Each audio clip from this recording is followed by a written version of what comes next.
ಸ್ನೇಹಿತರೆ, ಇವತ್ತಿನ ಈ ವಿಡಿಯೋದಲ್ಲಿ ಶ್ರಾವಣ ಮಾಸದಲ್ಲಿ ಬರುವಂತಹ ಶ್ರವಣಪುತ್ರದ ಏಕಾದಶಿ ವ್ರತಕಥೆಯ ಬಗ್ಗೆ ಸಂಪೂರ್ಣ ಮಾಹಿತಿಯನ್ನು ತಿಳಿದುಕೊಳ್ಳೋಣ. ಸ್ನೇಹಿತರೆ, ಪುತ್ರದ ಏಕಾದಶಿಯ ವ್ರತಕಥೆ.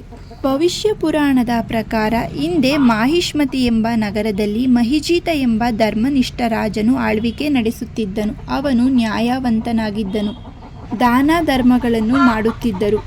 ಅವನಿಗೆ ಒಂದು ದೊಡ್ಡ ದುಃಖವಿತ್ತು. ಅದೇನೆಂದರೆ ಅವನಿಗೆ ಸಂತಾನ ಭಾಗ್ಯ ಇರಲಿಲ್ಲ. ವಯಸ್ಸು ಹೆಚ್ಚಾಗುತ್ತಿದ್ದಂತೆ ತನ್ನ ನಂತರ ರಾಜ್ಯವನ್ನು ನೋಡಿಕೊಳ್ಳಲು ಯಾರೂ ಇಲ್ಲ ಎಂಬ ಚಿಂತೆ ರಾಜನನ್ನು ಕಾಡತೊಡಗಿತು.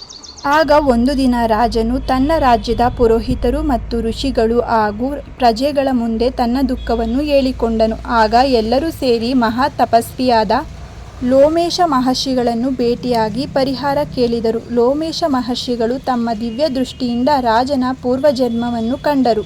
ಅವರು ಹೇಳಿದರು, ಪೂರ್ವಜನ್ಮದಲ್ಲಿ ರಾಜನು ಒಬ್ಬ ವ್ಯಾಪಾರಿಯಾಗಿದ್ದನು. ಒಂದು ದಿನ ತೀವ್ರ ಬಾಯಾರಿಕೆಯಿಂದ ಬಳಲುತ್ತಿದ್ದಾಗ ಒಂದು ಕೆರೆಯ ಬಳಿ ನೀರು ಕುಡಿಯಲು ಹೋದನು. ಅದೇ ಸಮಯದಲ್ಲಿ ತನ್ನ ಕರುವಿನೊಂದಿಗೆ ನೀರು ಕುಡಿಯುತ್ತಿದ್ದ ಹಸುವನ್ನು ಓಡಿಸಿ ಮೊದಲು ತಾನೇ ನೀರು ಕುಡಿದನು. ಈ ಕ್ರೂರ ಕೃತ್ಯದ ಪಾಪದಿಂದ ಈ ಜನ್ಮದಲ್ಲಿ ಸಂತಾನವಿಲ್ಲದ ದುಃಖವನ್ನು ಅನುಭವಿಸುತ್ತಿದ್ದಾನೆ ರಾಜನು ಎಂದು ಹೇಳಿದರು.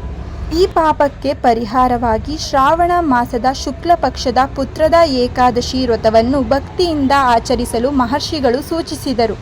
ರಾಜ ಮಹಿಜೀತ ಮತ್ತು ರಾಣಿ ತಮ್ಮ ರಾಜ್ಯದ ಪ್ರಜೆಗಳು ಎಲ್ಲರೂ ಭಕ್ತಿಯಿಂದ ಪುತ್ರದ ಏಕಾದಶಿ ವ್ರತವನ್ನು ಆಚರಣೆ ಮಾಡಿದರು. ಶ್ರೀ ಮಹಾವಿಷ್ಣುವನ್ನು ಆರಾಧಿಸಿದರು. ವ್ರತದ ಪುಣ್ಯ ಫಲದಿಂದ ರಾಜನ ಪಾಪಗಳು ಕ್ಷಯಿಸಿ ನಂತರ ಅವರಿಗೆ ತೇಜಸ್ವಿ, ಗುಣವಂತ, ಸುಂದರವಂತನಾದ ಪುತ್ರ ಸಂತಾನ ಲಭಿಸಿತು. ಆದ್ದರಿಂದ ಈ ಏಕಾದಶಿಯನ್ನು ಪುತ್ರದ ಏಕಾದಶಿ ಎಂದು ಕರೆಯಲಾಗುತ್ತದೆ. ಪುತ್ರದ ಏಕಾದಶಿಯ ಕಥೆಯ ಸಂದೇಶವೆಂದರೆ, ಶ್ರೀ ಮಹಾವಿಷ್ಣುವಿನ ಮೇಲೆ ಭಕ್ತಿ ಮತ್ತು ನಂಬಿಕೆಯನ್ನು ಇಟ್ಟು ಪೂಜೆ ಮಾಡಿದರೆ ಈ ಏಕಾದಶಿ ದಿನದಂದು ಅಪಾರ ಫಲ ಲಭಿಸುತ್ತದೆ. ಅಷ್ಟೇ ಅಲ್ಲದೆ ಪುತ್ರದ ಏಕಾದಶಿ ವ್ರತಕ್ಕೆ ಅಪಾರ ಮಹಿಮೆ ಕೂಡ ಇದೆ.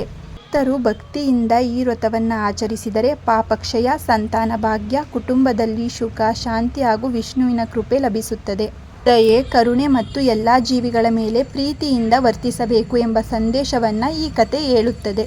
ಸ್ನೇಹಿತರೆ, ಇವತ್ತಿನ ಈ ವಿಡಿಯೋದಲ್ಲಿ ಶ್ರಾವಣ ಮಾಸದಲ್ಲಿ ಬರುವಂತಹ ಶ್ರವಣಪುತ್ರದ ಏಕಾದಶಿ ವ್ರತಕಥೆಯ ಬಗ್ಗೆ ಸಂಪೂರ್ಣ ಮಾಹಿತಿಯನ್ನು ಇವತ್ತಿನ ಈ ವಿಡಿಯೋ ಮೂಲಕ ತಿಳಿದುಕೊಂಡಿದ್ದೇವೆ. ಸ್ನೇಹಿತರೆ, ಇವತ್ತಿನ ಈ ಮಾಹಿತಿ ನಿಮಗೆ ಇಷ್ಟವಾಗಿದ್ದಲ್ಲಿ ಈ ವಿಡಿಯೋವನ್ನು ಲೈಕ್ ಮಾಡಿ, ಹಾಗೆ ನಿಮ್ಮ ಫ್ಯಾಮಿಲಿ ಮತ್ತು ಫ್ರೆಂಡ್ಗೆ ಶೇರ್ ಮಾಡಿ.